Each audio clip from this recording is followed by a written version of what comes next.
नमस्कार दोस्तों, मैं हूं अमनदीप और स्वागत है आप सभी का ईएनजी ग्लाइड के आज के इस वीडियो में। आज हम डिस्कस करेंगे स्कॉलस्टिसिज्म क्या है। स्कॉलस्टिसिज्म आपके जो डीएससी का सिलेबस है, डीएससी इंग्लिश या इलेक्टिव इंग्लिश या इंग्लिश मेजर और माइनर थर्ड सेमेस्टर का जो आपका सिलेबस है उसमें सेकंड यूनिट है। तो स्कॉलस्टिसिज्म क्या होता है, स्कॉलस्टिसिज्म के अंदर कौन कौन सी पॉसिबल लिटरेरी टर्म्स हैं जो आपसे एग्जाम में पूछी जा सकती हैं, स्कॉलस्टिसिज्म से आपसे कौन से क्वेश्चन जो है वो पेपर में आ सकते हैं, वो सब हम डिस्कस करेंगे आज के इस वीडियो में। जो लिटरेरी टर्म्स हैं स्कॉलस्टिसिज्म से रिलेटेड, उनके बारे में आपको आने वाले टाइम पे जो है वो वीडियोस इसी चैनल से मिलते रहेंगे। तो स्कॉलस्टिसिज्म को समझने के लिए चलिए शुरू करते हैं हम आज की ग्लाइडिंग। तो स्कॉलस्टिसिज्म क्या है? स्कॉलस्टिसिज्म एक फिलॉसफी है या आप कह सकते हैं it is a branch of knowledge. और ये जो ब्रांच ऑफ नॉलेज है, ये टीचिंग और लर्निंग जो यूरोप में हो रही थी, मेडिएवल यूरोप में। मेडिएवल यूरोप का मतलब है कि which the period which starts with the 12th century and goes up to the 17th century. 16th 17th century तक ये इंग्लैंड में हम इसका इम्पैक्ट जो है वो देखते हैं। लेकिन ये बहुत पहले रेनेसां पीरियड जो इटली से शुरू हो गया था, फिर फ्रांस होते हुए इंग्लैंड पहुंचा, ये वो वाला पीरियड भी हम इसे कह सकते हैं।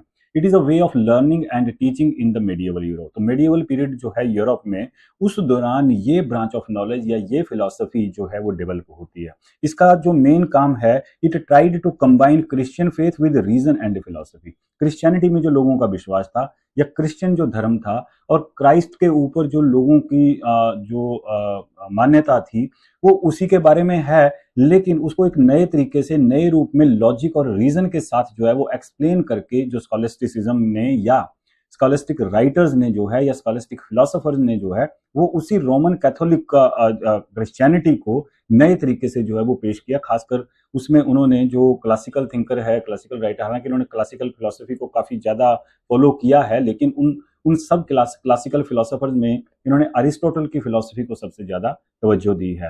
कहने का मतलब है कि जो अरिस्टोटल है, जिस तरीके से लॉजिकली बात करने का तरीका जो है वो अरिस्टोटल ने सिखाया, उसी तरीके को अडॉप्ट करके जो स्कॉलस्टिक राइटर्स हैं, उन्होंने क्रिश्चियनिटी को, रोमन कैथोलिसिज्म को, रिलीजन को समझने की कोशिश करी। They use the method of question and answer, that is asking difficult question. The difficult question का मतलब है यहाँ पे asking question about God, goddesses, या और जो हमारे थियोलॉजिकल क्वेश्चन होते हैं, बड़े बड़े क्वेश्चन, आत्मा क्या है, what is soul, what is the purpose of the soul, the ultimate purpose of soul. ऐसे क्वेश्चंस उन्होंने रेज किए और धर्म के हिसाब से लॉजिकल तरीके से उसको डिफाइन करने की, उनके आंसर जो है वो प्रोवाइड करने की कोशिश करी, सॉल्विंग दोज क्वेश्चंस और the mysteries of those questions step by step. It focused on logic, debate and care for argument. ये नहीं है कि आप किसी बात को, दकियानुसी बातों को या ट्रेडिशनल बातों को या जो हमारे अंधविश्वासों को इन्होंने सीधा सीधा मान लिया। लेकिन इन्होंने किसी भी बात को बिना प्रूफ के, लेकिन प्रूफ भी इन्होंने खुद ही दिए, जो खुद ही प्रूफ दिए, खुद ही प्रूव करने की कोशिश करी, और उसके बेसिस पर जो इन्होंने एक्सप्लेनेशन दी, उन्हें इन्होंने बताया कि these are logic, based upon logic, debate, discussions, and careful argument about each and everything that is written right there in religion, particularly in Christianity, Roman Catholicism, और उन आइडियाज को एक्सेप्ट जो है किया, लेकिन एक प्रूफ के साथ। और जिसका जो मेन एम था, the aim was to understand and explain religious beliefs in a rational way. धर्म को समझना है, लेकिन बहुत ही लॉजिकल तरीके से समझना है, उसकी अंडरस्टैंडिंग बहुत ही एक रेशनल तरीके से समझना है, ऐसे ही किसी बात को नहीं मान लेना है। क्रिश्चियनिटी को मानना है, रोमन कैथोलिसिज्म को मानना है, क्राइस्ट को मानना है, क्राइस्ट के चमत्कारों को समझना है, मानना है, लेकिन वो हर चीज को इन्होंने एक्सप्लेन किया बहुत ही लॉजिक के साथ।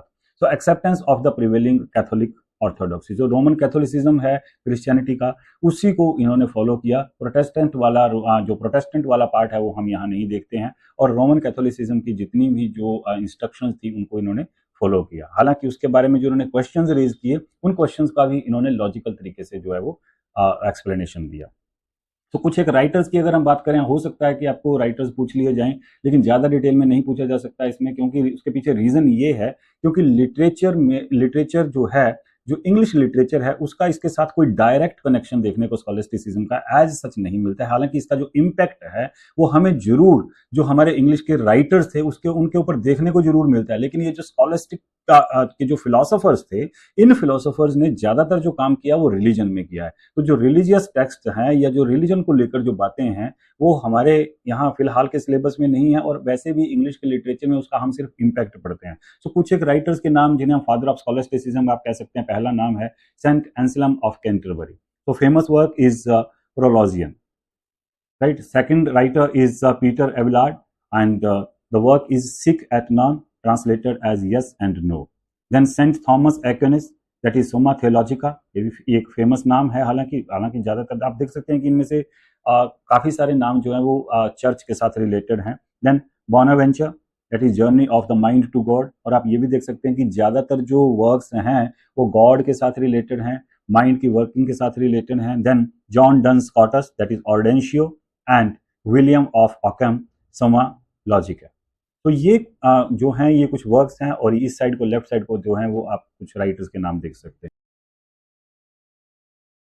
स्कॉलस्टिसिज्म जो यूनिट है, तो उसके अंदर जो पॉसिबल पंजाबी यूनिवर्सिटी के जो क्वेश्चंस हैं वो कौन कौन से बन सकते हैं. सबसे पहले तो लिटरेरी टर्म्स की बात करेंगे. लिटरेरी टर्म्स में स्कॉलस्टिसिज्म एज सच ए लिटरेरी टर्म पूछा जा सकता है. इसके अलावा जो स्कॉलस्टिसिज्म में जिन जिन जॉनर्स को यूज़ किया गया उसके बारे में पूछा जा सकता है. एलिग्री है, बैलेड है, प्रोलॉग है, सिम्बलिज्म है, टेक्निक है, ये टेरेसा रीमा है, लिखने का एक तरीका है, डायलेक्टिक है. ये सारी लिटरेरी टर्म्स हमें देखने को मिलती हैं या निकल सकती हैं स्कॉलस्टिसिज्म से. आने वाले टाइम में आपको इन टर्म्स के बारे में वीडियो इसी चैनल से मिल जाएगा.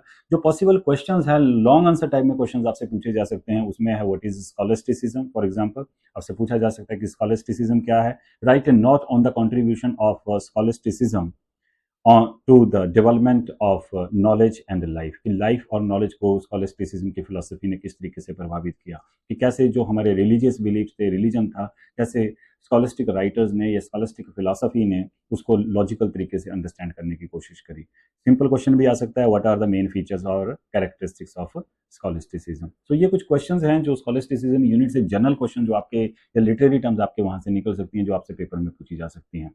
तो आज के वीडियो में बस इतना ही. आने वाले टाइम में जो स्कॉलस्टिसिज्म को लेकर जो लिटरेरी टर्म्स हैं उनके वीडियोस आपको मिलेंगे. तब तक के लिए थैंक यू वेरी मच.